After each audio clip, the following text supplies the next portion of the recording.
4 tahun berjibaku bersama Trias Politika. Rekan-rekan media yang saya hormati, KTT luar biasa OKI mengenai situasi di Gaza telah dilakukan di Riyadh pada tanggal 11 November 2023. Semula akan dilangsungkan 2 KTT secara terpisah, back to back, yaitu KTT Liga Arab dan KTT OKI. Namun, untuk memberikan pesan yang kuat kepada dunia, maka diputuskan bahwa kedua KTT tersebut digabung pelaksanaannya menjadi Joint Summit. Presiden Republik Indonesia merupakan salah satu pemimpin dunia yang langsung menyampaikan akan hadir begitu menerima undangan KTT pada 5 November lalu atau 6 hari yang lalu. KTT ini sangat penting untuk menunjukkan soliditas negara-negara OKI dan untuk menemukan upaya tambahan agar kekejaman Israel terhadap bangsa Palestina dapat segera dihentikan. Di dalam pernyataan nasionalnya, Bapak Presiden antara lain menyampaikan bahwa OKI harus bersatu dan berada di depan untuk penyelesaian situasi di Gaza. Presiden juga menekankan beberapa saran konkret. Pertama, gencatan senjata harus segera dapat dilakukan.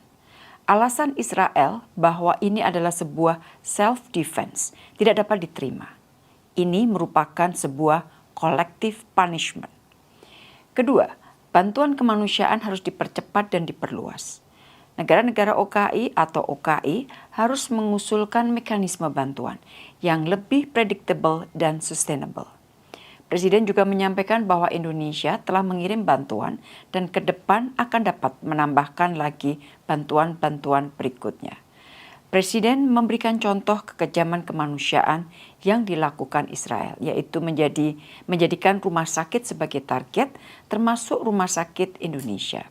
Rumah Sakit Indonesia telah kehabisan bahan bakar, dan hal ini mengurangi kemampuan rumah sakit untuk melayani masyarakat yang sangat memerlukan bantuan.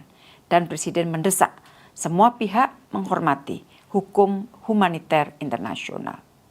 Ketiga, OKI harus menggunakan semua lini untuk menuntut pertanggungjawaban Israel terhadap kekejaman kemanusiaan yang telah dilakukan. Misalnya, mendesak diberikannya akses kepada Independent International Commission of Inquiry on the Occupied Palestinian Territory yang dibentuk Dewan HAM PBB untuk dapat melaksanakan mandatnya, serta terus mendorong proses advisory opinion di Mahkamah Internasional. Keempat, OKI harus mendesak agar perundingan damai segera dimulai demi terwujudnya two-state solution. Presiden menolak pemikiran one-state solution karena dapat dipastikan bahwa Palestina akan dikorbankan. Dan Presiden mengatakan bahwa Indonesia siap untuk berkontribusi dalam proses perdamaian Palestina. Sebagai penutup, Presiden mengulangi pentingnya OKI bersatu dan berada di garis depan, menggunakan semua cara damai, semua pengaruh, dan semua upaya diplomasi untuk membela keadilan dan kemanusiaan bagi Palestina. Rekan-rekan media yang saya hormati, KTT telah menghasilkan resolusi. Resolusi ini berisi 31 keputusan dengan pesan-pesan yang sangat kuat dan sangat keras. Pesan-pesan yang ada di dalam resolusi ini menurut hampir semua dari kita merupakan pesan yang paling keras yang pernah dilakukan oleh OKI sejauh ini. Resolusi tersebut juga menunjukkan kesatuan posisi OKI terhadap situasi Gaza yang sangat memprihatinkan. Beberapa isi keputusan antara lain mengecam agresi Israel di Gaza, mendesak Dewan Keamanan PBB untuk bertindak menghasilkan resolusi sehingga kekejaman dapat segera diakhiri. Kemudian bantuan dapat masuk dan pentingnya mematuhi hukum internasional. Kemudian mendesak Dewan Keamanan PBB untuk mengeluarkan resolusi mengecam perusakan rumah sakit di Gaza oleh Israel. Beberapa fora akan digunakan untuk menuntut pertanggungjawaban Israel antara lain melalui ICC, ICJ, dan Dewan HAM. Kemudian memberikan mandat kepada Sekretariat OKI dan Liga Arab untuk membuat Joint Media Monitoring Unit yang akan mendokumentasikan semua kejahatan yang dilakukan oleh Israel. Khusus untuk paragraf 11 di dalam resolusi, para leaders memberikan mandat kepada Menteri Luar Negeri Saudi, Jordan, Mesir, Qatar, Turki, Indonesia, dan Nigeria untuk memulai action atau memulai tindakan atas nama OKI dan Liga Arab untuk menghentikan perang di Gaza dan memulai proses politik untuk mencapai perdamaian. Tentunya catatan untuk paragraf 11 ini merupakan pengakuan dari OKI terhadap keaktifan atau kontribusi aktif Indonesia dalam terus mencoba menyelesaikan masalah Palestina, terutama terakhir-terakhir ini adalah situasi di Gaza. Kemudian resolusi juga mengecam standar ganda dalam menerapkan hukum internasional. Resolusi juga mengecam displacement 1,5 juta warga Palestina dari utara ke selatan Gaza yang menurut Konvensi Jenewa keempat merupakan kejahatan perang. Resolusi mendorong dimulainya proses perdamaian yang sungguh-sungguh dan genuine untuk mencapai perdamaian berdasarkan two-state solution.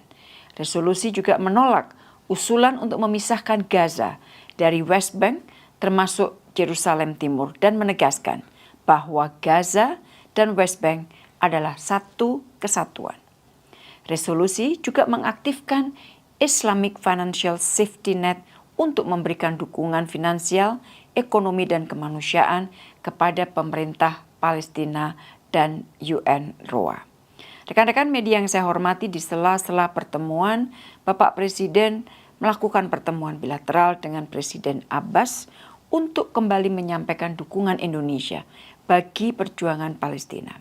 Presiden Abbas sangat menghargai konsistensi Indonesia dalam memberikan dukungan kepada perjuangan Palestina. Presiden Abbas juga meminta Presiden Jokowi untuk menyampaikan pesan kepada Amerika Serikat pada saat pertemuan dengan Presiden Biden di Washington DC pada tanggal 13 November nanti. Bapak Presiden juga melakukan pertemuan dengan Raja Yordania. Jordania dan Indonesia memiliki posisi sama terhadap isu Palestina, termasuk dalam mensikapi katastrofi kemanusiaan yang terjadi di Gaza. Presiden Republik Indonesia dan Raja Jordan kembali menegaskan 3 hal penting: gencatan senjata, bantuan kemanusiaan, dan pentingnya memulai kembali proses perdamaian menuju two-state solution. Presiden juga berkesempatan bertemu dengan Presiden Turki. Kedua presiden sepakat bahwa Indonesia dan Turki akan terus bekerja sama untuk isu Gaza dan masa depan Palestina. Kedua presiden juga sepakat agar Indonesia dan Turki dapat segera menyelesaikan perundingan Indonesia-Turki Comprehensive Economic Partnership Agreement sebelum akhir 2024. Demikian rekan-rekan yang dapat saya sampaikan dari hasil KTT luar biasa OKI mengenai situasi di Gaza yang dihadiri oleh Bapak Presiden. Terima kasih.